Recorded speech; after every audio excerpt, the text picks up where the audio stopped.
Welcome to Growth Marketer Academy with Ryan and Andrea Eldridge. In a sea of words and text, we are naturally drawn to images online. The old adage, a picture is worth 1,000 words, is definitely true in digital marketing, provided those images are relevant, well presented, and optimized for SEO. Today we have 8 proven image SEO optimization secrets to boost your PageRank. Ooh, I love secrets and stuff that's proven. This is going to be awesome. This is Ryan Eldridge. And this is Andrea Eldridge. Welcome to Growth Marketer Academy. This is episode 17 of the Growth Marketer Academy podcast. I'm Ryan Eldridge, Chief Strategist at Squirrel Digital Marketing. And this is Andrea Eldridge, Creative Director at Squirrel Digital Marketing. Today, we're going to be talking about how to optimize your images on your pages so that they positively affect your SEO. When you add images to your pages, you need to consider not just how they impact user experience, but also how search engine crawlers will interpret them. So we've got this broken down. It's 8 steps, but I hear from your rendition of the segment plan that it's actually broken into 2 sections of 4 steps. So not to throw off any listeners if you get like, wait, I thought we were on step number 9 and we're really not. And it'd be weird to be on step number 9 in an 8-step process. Yes, you're right. So let's talk first about optimizing images for user experience, because really that's the primary motivation for adding images to your content. Yeah. Nobody wants to come across a piece of content that's just a big page full of text. Ain't nobody got time for that. Nobody's going to read, 10,000 words without any images breaking it up, right? This is not a college dissertation, and you don't get extra points for dense, formally phrased content. And we've mentioned it before that when you're online and you're seeing an article, your general experience is to go in and scan the document first before you decide whether or not you're going to read it. Yep. And if it's just a big, huge block of text, you're probably not going to be able to scan it very well, which means you're probably going to move on. That means you're going to get a high bounce rate and not a lot of user dwell time on your page, and that is going to negatively affect your SEO. So Backlinko analyzed 1 million Google search results, and they found that content with at least one image significantly outperformed content without any images. So even just adding one image makes a big difference. Interesting thing though, adding additional images didn't influence rankings. So it's like just having at least one image gives that viewer or the person who stumbles across your page an instant expectation that, okay, so there's going to be some stuff that's interesting and stuff that I can process quickly. Yeah, and keep in mind, Google rewards sites with a good, solid user experience. They're looking for pages that are useful. They don't want somebody to type in something in a search query, go to a page, figure out it's not what they want anyway, go back to the search results and do it again. That, to them, is a bad user experience. They want to one search result, go to one page, and I'm satisfied. And so the more often you can get somebody to stick to your page from one search query, the better. So really the key here is that perfect balance of the right number of images, but also the right images to improve user experience, and eliminating those parts of images that can be detrimental to your page value. And we'll talk about a few of those in a second. So step number 1 to selecting the right image, obviously you need at least one to select the right image, is you want to select photos that fit or images that fit. Yes. So you don't want to add an image to a page just to add one, right? You're writing an article about how to beat Super Mario Brothers in under 10 minutes, and then you put a big picture of a dog on there. People are going to be like, what the freak is this dog here for? I don't understand. And it can cause them some confusion, cause them to bounce back, and that creates a huge bounce rate problem, right? That's right. Yeah. And, make sure that you find professional looking images that are relevant to your content. You can find these from a number of different databases. We've used many different versions in the past. Flickr is one, FLICKR. And also another site's called 500px. They're basically image databases with a wide selection of high quality photos, and you can filter by license to make sure that the images you want to use, you can do so legally. And if you're somebody who wants to make your images a little more around your website, a little customized around your website, you can use Canva. Canva has a bunch of different templates you can use with background images. You can put your own words inside the image to make it look kind of nice. People use it a lot for Instagram Instagram and Facebook, but you can also use it for your blog posts. There's another tool you can use called PicMonkey that also works the same. We at Squirrel often use a site called Unsplash, which has great licensing, so you don't have to worry about somebody coming back to you later going, I need you to pay me $5. You used my image of Homer Simpson, you terrible people.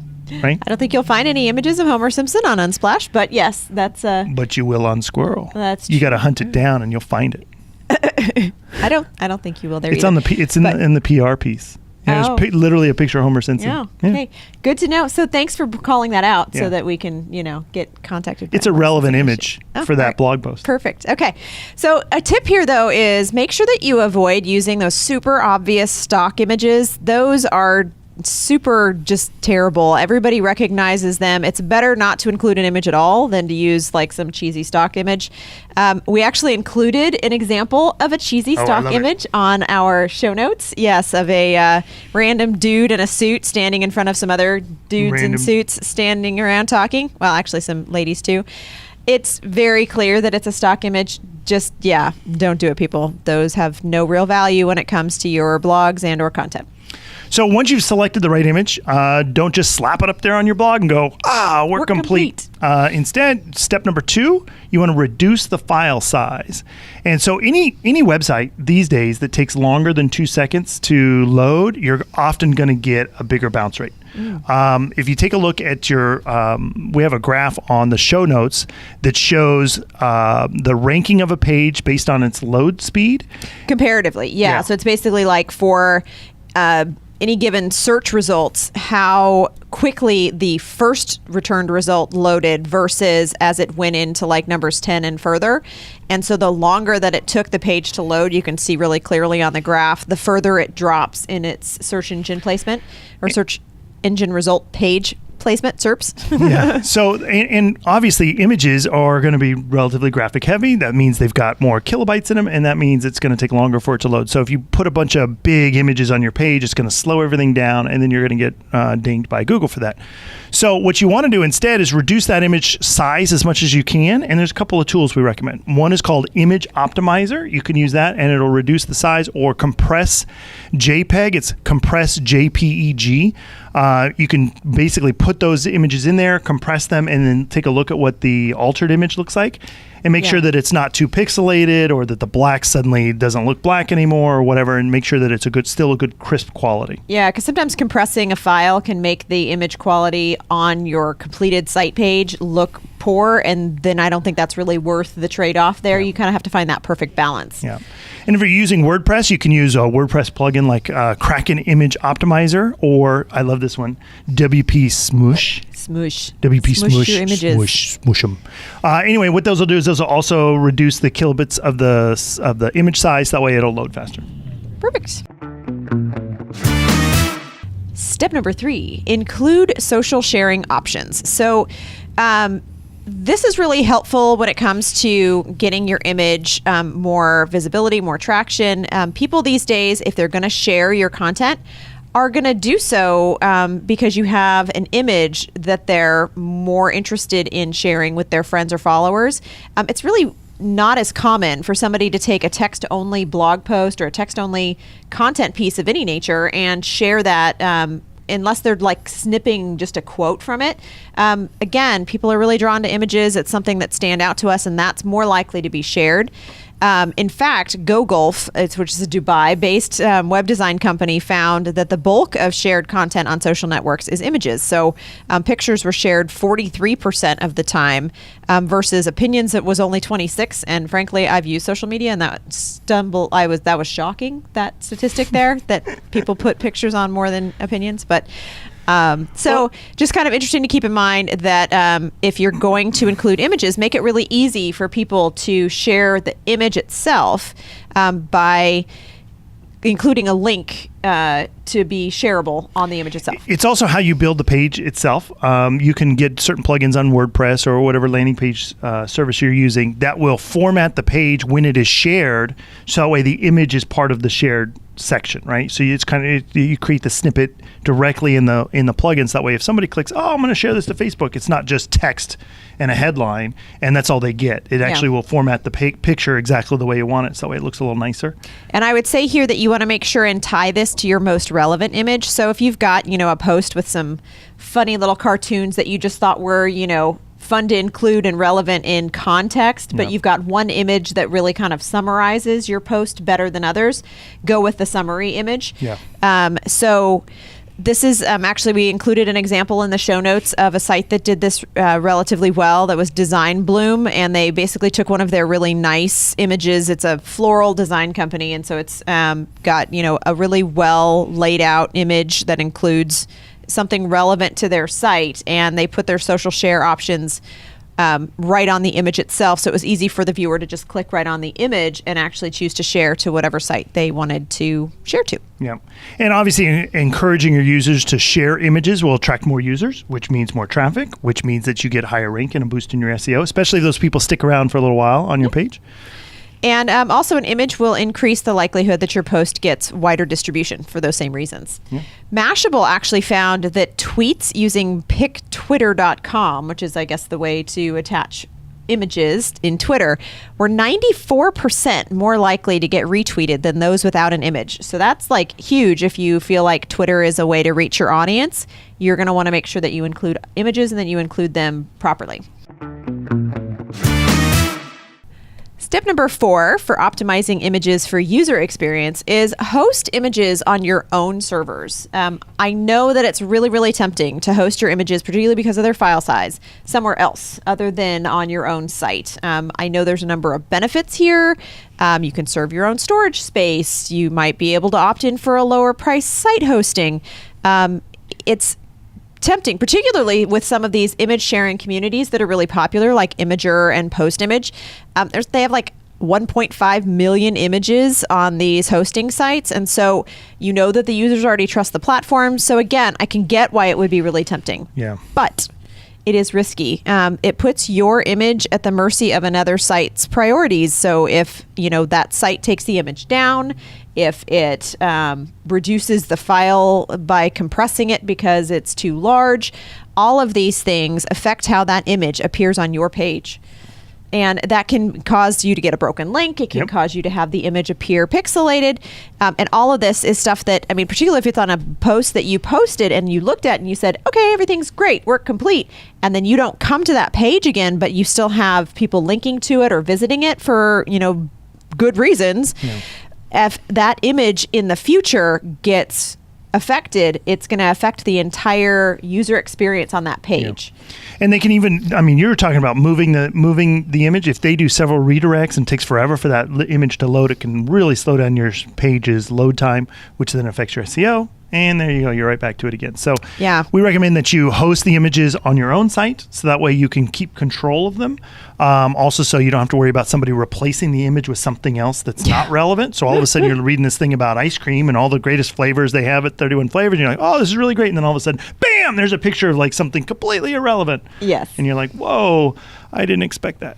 And so if you're referring to an image that's posted on another site, like maybe another website that you're referring to in your post, instead of choosing to post the image that's hosted on the other site, capture the image itself and just source the image so that you're not stealing that image or saying that it's yours, but you will still have control over how the image appears on your own page. Okay, so now we're going to get into talking about how to optimize your images for search crawling. So we talked about user experience. Now it's about search crawling, and there's 4 steps to this. Guess what? If you add 4 and 4 together, guess how many steps you get? I don't even know. Freaking 8 steps. Wow, it's crazy math right there today. Okay, so search engine spiders can only read text on a page, but this doesn't mean that your images are invisible to them. Spiders look for text-based descriptions to make sense of your images, and this helps search engines like Google to better understand your page.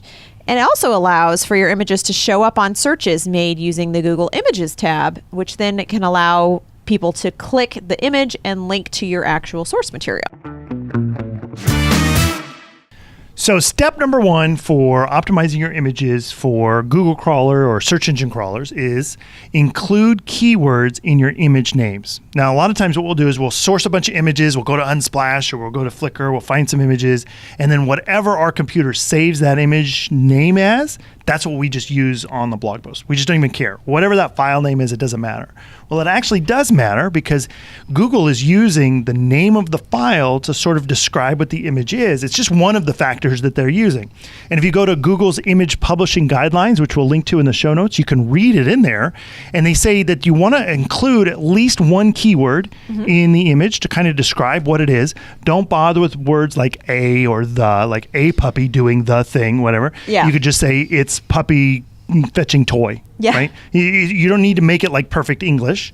And instead of using underscores, which we do puppy underscore grabs underscore ball, according to Google, that's not good. You want to use dashes in between. So it should be Google or it should be puppy dash ball, whatever. Well, actually, it's interesting. I'm not sure if Google even specifies that, but Matt Cutts. Matt Cutts is the head of spam at Google, and what his main job is let's say you do a search for puppies playing with balls online. His job is to make sure that there aren't Viagra ads in those searches. Gotcha. So he's looking for people that are spamming, doing really spammy things, or really just abusing Google and trying to get their pages to rank for relevant searches that aren't really useful to the user. That's what Matt Cutts' main job is. Oh, okay, cool. Yeah, that helps to understand why his blog would be going over something like this, because I was like, whoever this guy is said something really interesting. So he basically explained that if you have a URL that's basically word1 underscore word2, Google is only going to return that page if the user actually searches word1 underscore word2, which is never going to happen. Whereas if you have a URL like word1 dash word2, then that page is going to be returned for searches for word1, word2, and even word1, word2. So it allows that image to get returned in a larger number and a larger variety of searches. So it's really, that's as random as it seems, that underscore versus dash issue is actually really important. Yeah, and that's been something that the SEOs have been arguing about for years. So when Matt kind of said that, it kind of made more sense. And so now you see all the URLs have dashes instead of underscores. Makes sense. But it's more than just for URLs. It's also for file names. And so to give you an example, Labrador, let's say you have a picture of a Labrador sleeping and it's a puppy. You would say Labrador dash sleeping dash puppy. That's good. But IMG 00229, well, that's bad. Yeah. That gives you no idea what that picture's about. All right. So number 2, pay close attention to your alt text. How is alt text different than your picture name? So when you look at an image in the HTML, it says this is where the image is located and this is the name of it. The alt text is used in case that image doesn't show, or if somebody's using like site assistance, like they have a site impairment and they're trying to have the page read to them by their browser, the alt text is what's used. So it doesn't say, it doesn't say like, there's a link to an image and the image file name is blah, blah, blah. It just says picture of a puppy or whatever your alt text is. Okay. And a lot of SEOs will use this. They'll toss their keyword in there, but they'll kind of do what's called an optimization penalty, where they'll name every picture on the page the exact same keyword because they're trying to optimize for that keyword. And that's bad. You don't want to do that. You still want to do very similar to what you were doing with the file name, is you want to add that to the alt text. You want them to be relatively similar, and you want them to be descriptive of what the picture is. Remember, Google isn't so stupid that if you only use the same keyword over and over and over again, it'll rank you.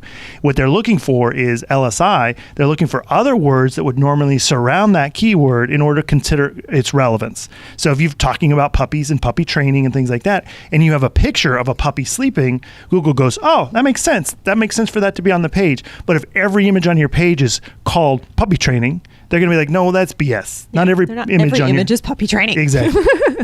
So it's interesting because you basically can use your alt text to give more detail, and it's ideal to tie your alt text to a phrase that a searcher might actually use when looking for either your image or even just your content that the image is tied to. So for example, if you have an image of a 2012 Ford Mustang and you've saved it and tagged it appropriately for your page itself, you could add an alt text that describes the specific model number and the color, for example, so that way you can use your alt text to be like your keyword, but also a bit more descriptive. Yeah.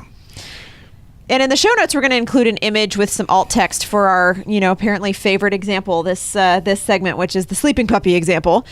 Some options of like, somebody went through and did like bad, better, great, too much. So too much was like, for example, alt equals puppy, Labrador puppy, sleeping puppy, dog sleeping. It's too much. And they've stuffed that alt tag with as many keywords as they could. And of course, Google's going to see that and go, yeah, this is BS. This is stuffing. Yeah. And you're going to end up getting penalized by Google instead of it being helpful and actually improving your SEO because your image is going to look like spam. Yeah.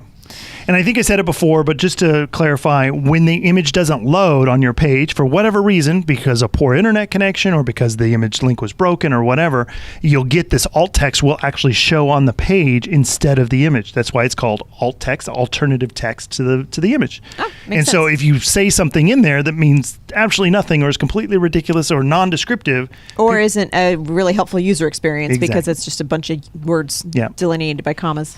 All of that can just confuse your user and cause them to bounce. And that's ultimately what you want to do is you want to make your page useful so they don't leave. And as far as search engine crawlers are concerned, you want to make sure that you're optimizing in a way that Google rewards instead of penalizing. Mm-hmm.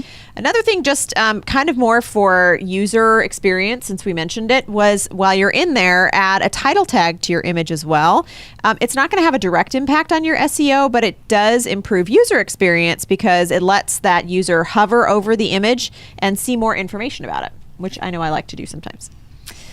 Sneaky. Okay, so step number 3 for optimizing your images for site crawlers is you want to add captions to your images.